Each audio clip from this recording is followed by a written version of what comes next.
श्री राम जय जय राम। श्री राम जय जय राम। श्री राम जय जय राम।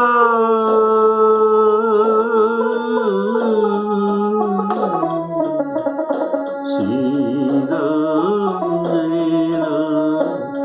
जय जय राम।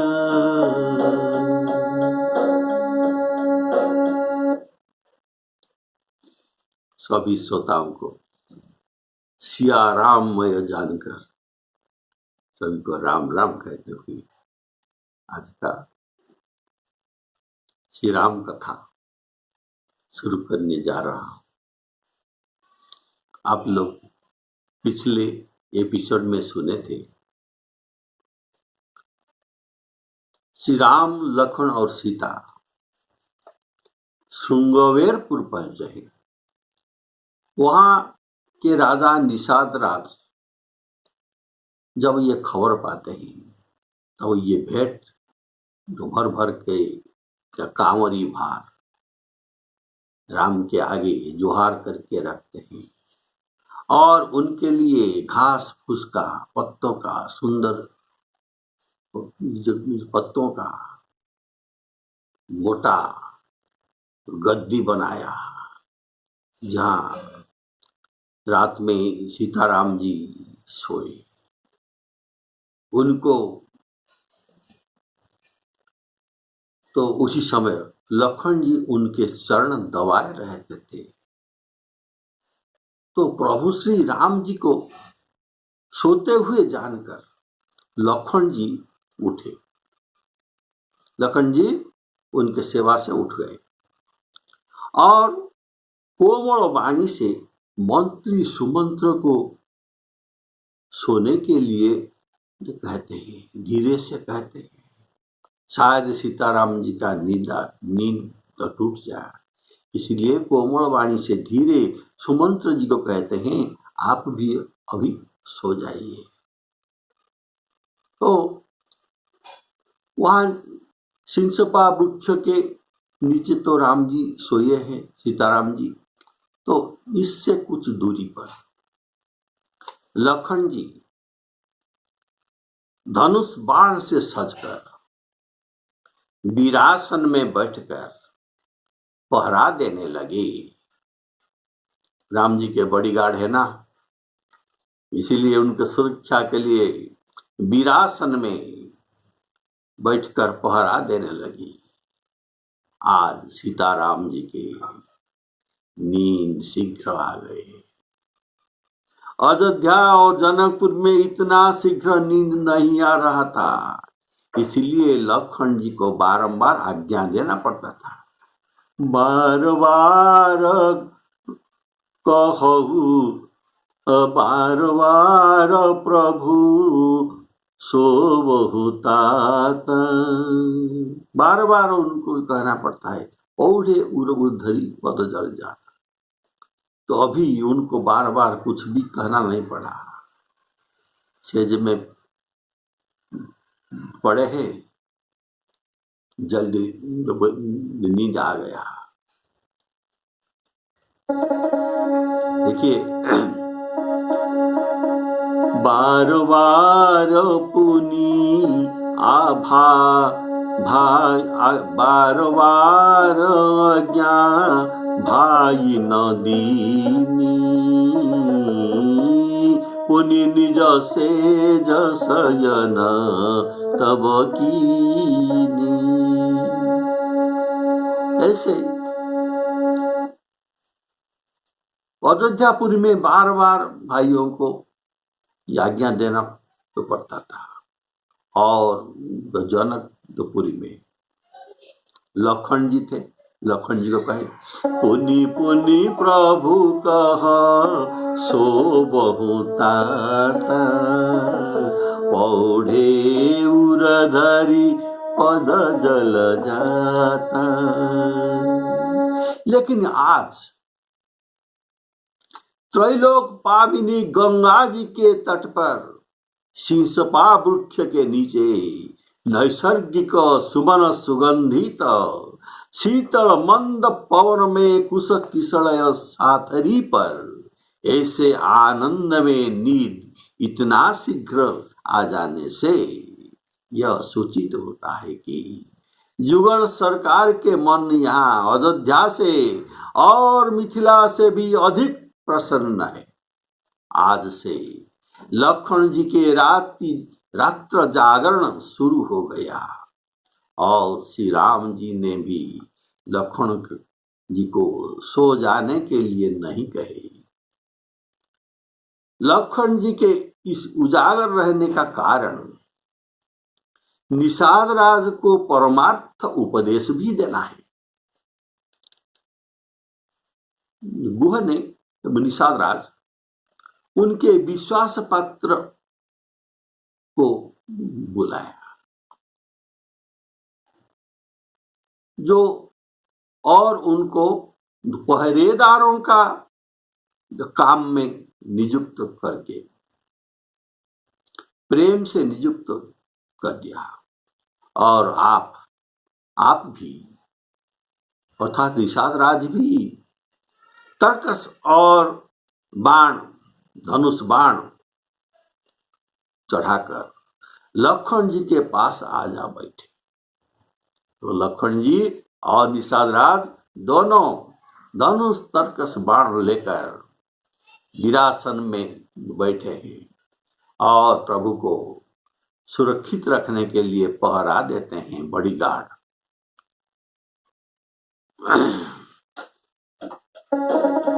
उठे लखनो प्रभु सोवत जानी कही सुचि कही सची बही सोवत मृदुमानी कछुक दूरी सजी बाण सरासन जागन लगे बैठे वीरासन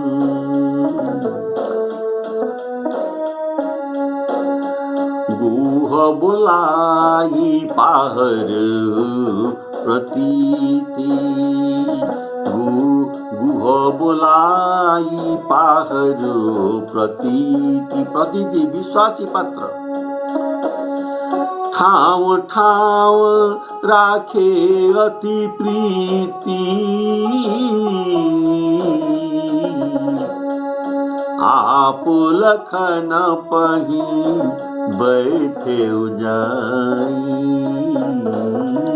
आप लखन पही बैठे जाई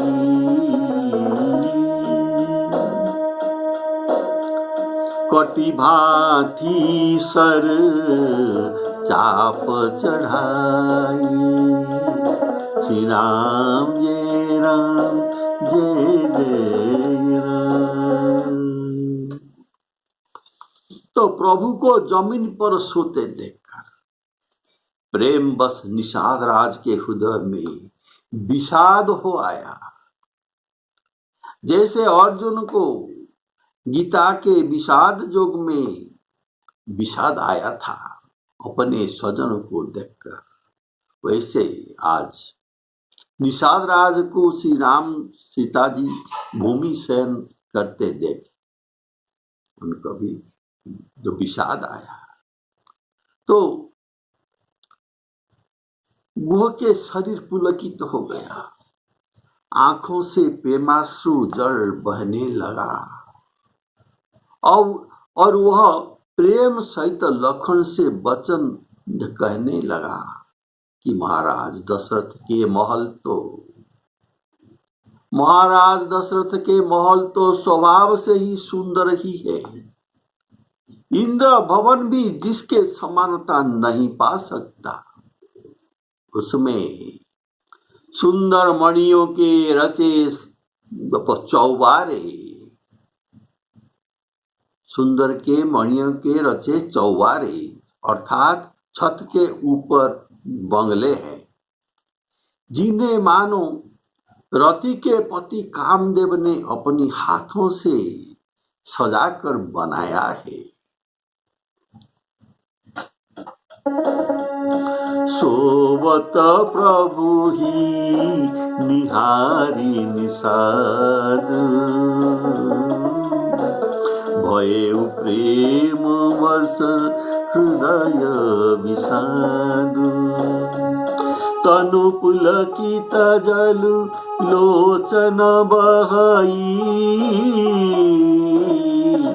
बचन सप्रेम लखन सन कहई। भूपति भवन शुभाय सुहावा, सुरपति सदनुन पटंतर पावा।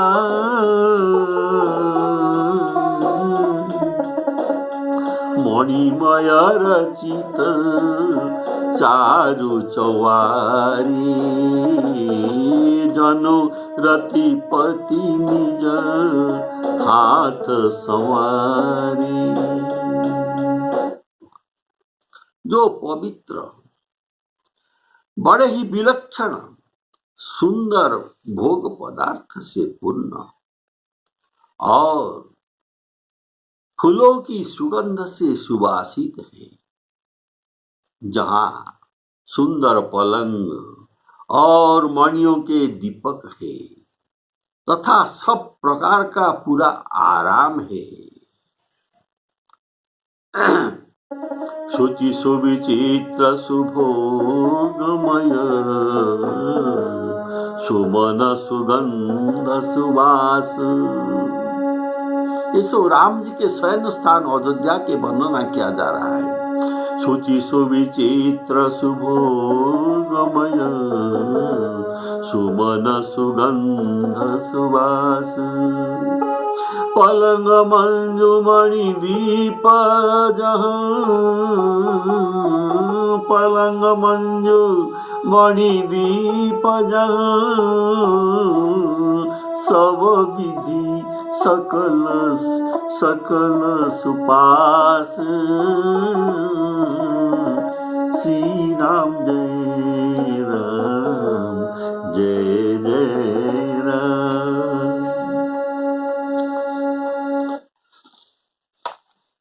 जहां अभी श्री राम जी के अयोध्या के शयन कक्ष का वर्णन किया जा रहा है, जहां ओढ़ने और बिछाने के लिए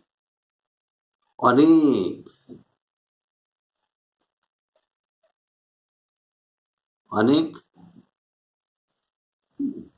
तुलाओं की सफेद तकिया और गद्दी है, जो दूध के फेन के समान कोमल है। वहां चौबारे में सीता जी और राम जी रात को सोया करते थे। अब और अपने सौभाग्य से रति और कामदेव के शोभा को, इनके गर्भ को हरण करते थे। वही सीताराम जी आज घास फूस की साथरी पर थके हुए बिना वस्त्र के ही सोए हैं। ऐसे दशा में ये देख नहीं जाते। माता पिता कुटुंबी पुरवासी अर्थात प्रजा मित्र, अच्छे शील स्वभाव के दास और दासियां सब श्री राम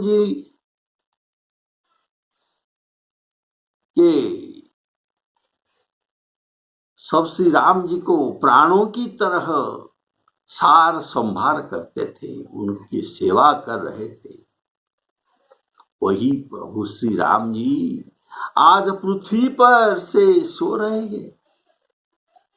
पृथ्वी पर सो रहे हैं। अर्थात ये उनके जो सखाओं का वर्णन किया गया, जो सेवा करते हैं, ये सखाएं सठ नहीं है, ये सुशील थे। और दास दासी भी ये उत्तरदायी उत्तर देने वाले भी नहीं थे, ये भी सुशील थे। कारण उत्तरदायक भृत्य सठम मित्र ये कष्टप्रद होता है, ये इनके पास नहीं है, ये सब सुशील थे। शास्त्र में कहा गया है,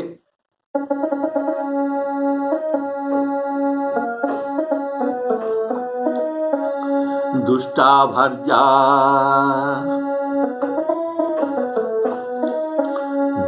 भर्जा सठ मित्र भृत्योश्च उत्तरदायक ससर्पे च गृहे वास मृत्युरेव न संशयः। दुष्टा भार्या, सठ मित्र, भृत्य नौकर चाकर, उत्तरदायक, ऐसा जिनको मिला तो कहा जाता है ससर्पे च गृहे वास, सर्प रहने वाले घर में वास करना जैसा है, इसी से मृत्यु रेव न संशय। अब निषाद के विषाद भाव को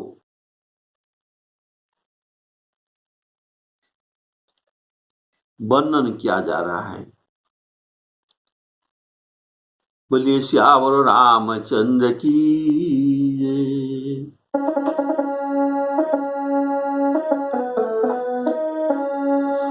विविध वसन उपधान तुराई, तुराई तुला के तकिया और सेज, क्षीर फेन मृदु विशद सुहाई, सफेद चदर, तासिय राम शयन निशि करही, निज छबिरति मनोज मधुहरही,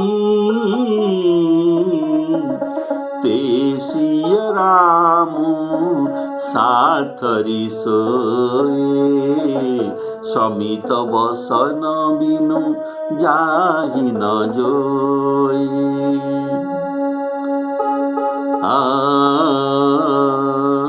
मातु पिता परिजन पुरवासी, सखा सुशील दास अरुदासी, जोगो वही जी नहीं प्राण की नाई,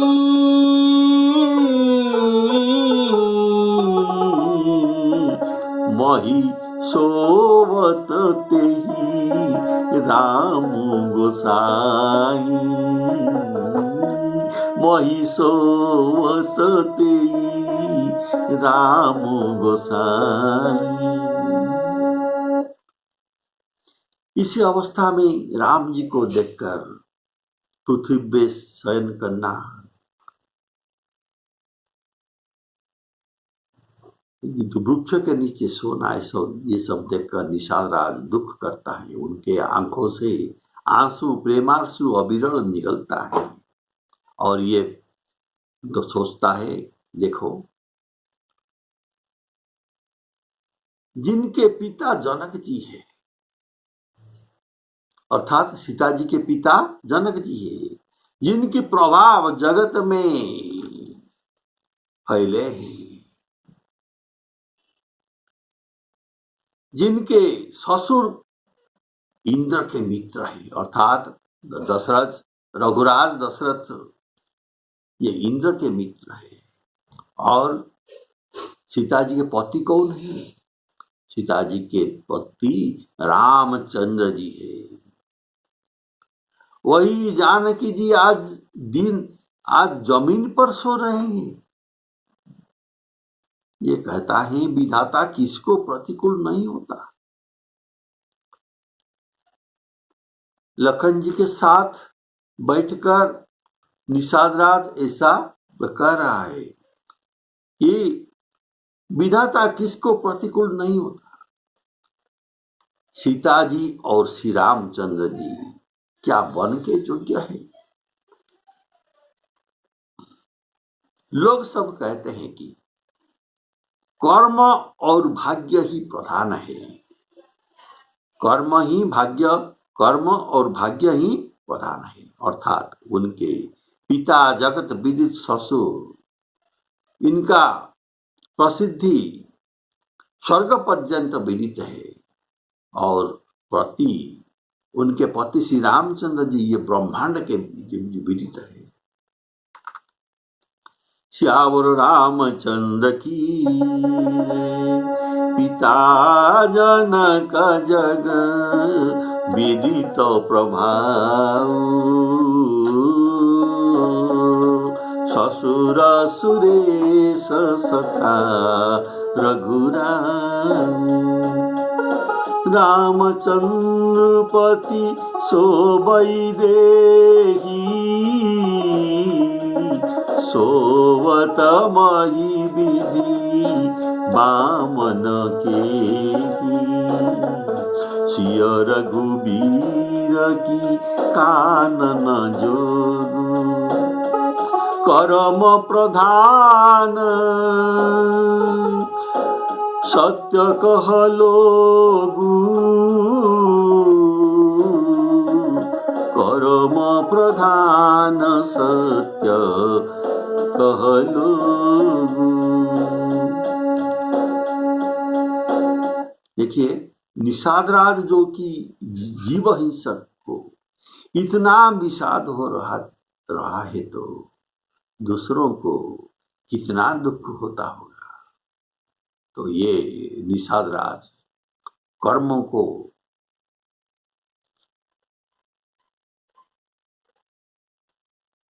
कर्म प्रधान सत्य कह लो, ये कहता है सीताराम क्या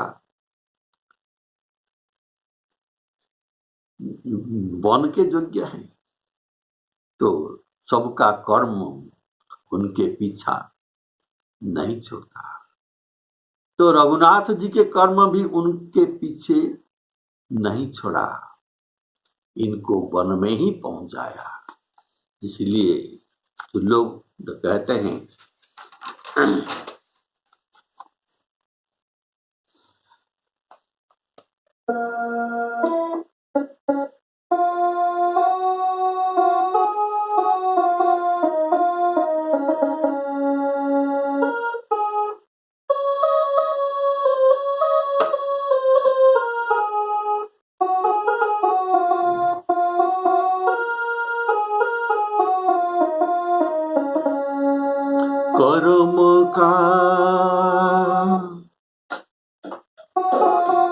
कर्म का लेख मिटे नारे भाई, कर्म का लेख मिटे नारे भाई, काहे लाख करो चतुराई, काहे लाख करो चतुराई, कर्म का लेख मिटे नरे भाई। इस दुनिया में भाग्य के आगे, इस दुनिया में भाग्य के आगे चले ना किसी का उपाय, कागज हो तो हर कोई बाटे, कर्म न बाटे जाई, कर्म न बाटे जाई। एक दिन उसी किस्मत के कारण, एक दिन उसी किस्मत के कारण बन को गए थे रघुराई। कर्म का लिख मिटे नर भाई, कर्म का लेख मिटे नर भाई। चाहे लाख करो चतुराई, कर्म का लेख मिटे नर भाई।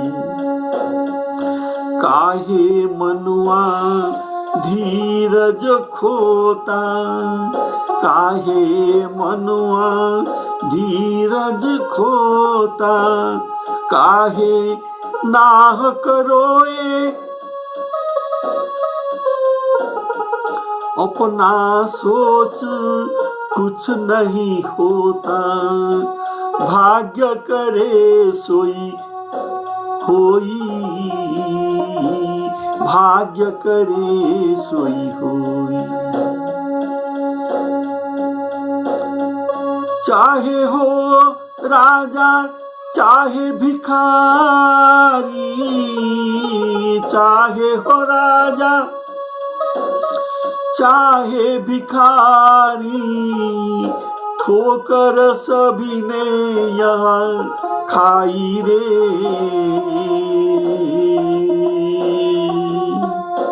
कर्म का लिख मिटे नर भाई, कर्म का लिख मिटे नर भाई। चाहे लाख करो चतुराई, कर्म का लिख मिटे नर भाई। ऐसे ही श्री सीताराम जी के भूमि शयन को देखकर निषाद राज रोते, इनका रोना बंद नहीं हुआ होता। बोलिए श्यावर रामचंद्र की जय। तब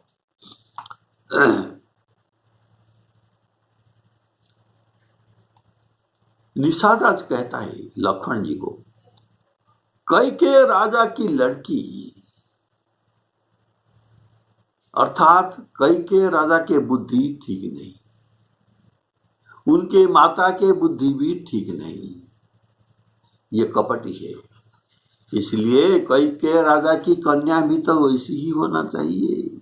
तो कैकेयी राजा के भी उनके माता पिता के जैसे मंद बुद्धि है। कैकेयी राजा की लड़की नीच बुद्धि कैकेयी, बड़ी ही कुटिलता की, जिसने रघुनंदन और श्री राम जी को सुख के समय,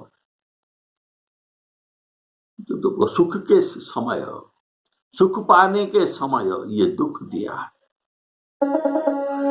कैकेयी नंदिनी मंदमती, कैकेयी नंदिनी मंदमती, कुटिल कठिन पनुकीन,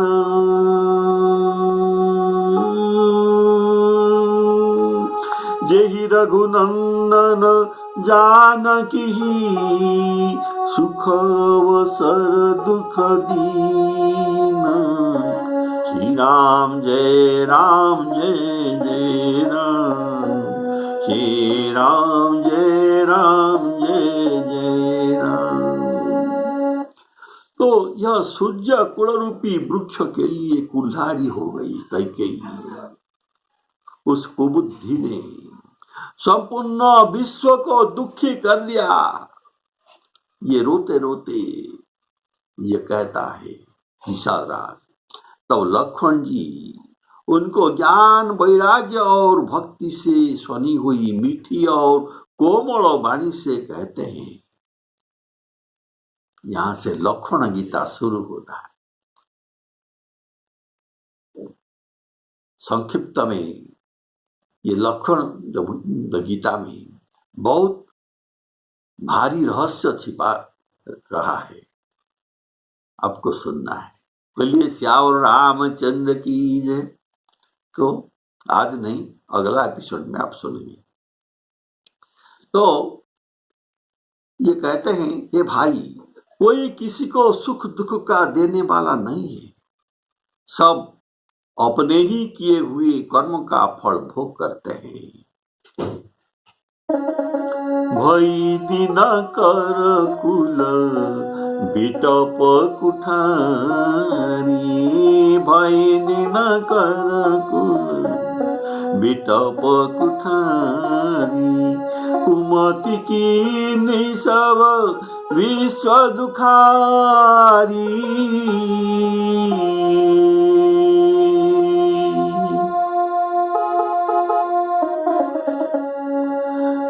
भयउ विषादु निषाद ही भारी, भयउ विषादु निषाद ही भारी। राम सिया मही शयन निहारी, बोले लखन मधुर मृदुबानी, ज्ञान विराग भगति रस सानी। काहु न को सुख दुख कर दाता, काहु न को सुख दुख कर दाता, निज निज कर्म भोग सब भ्राता। श्री राम जय राम जय जय राम।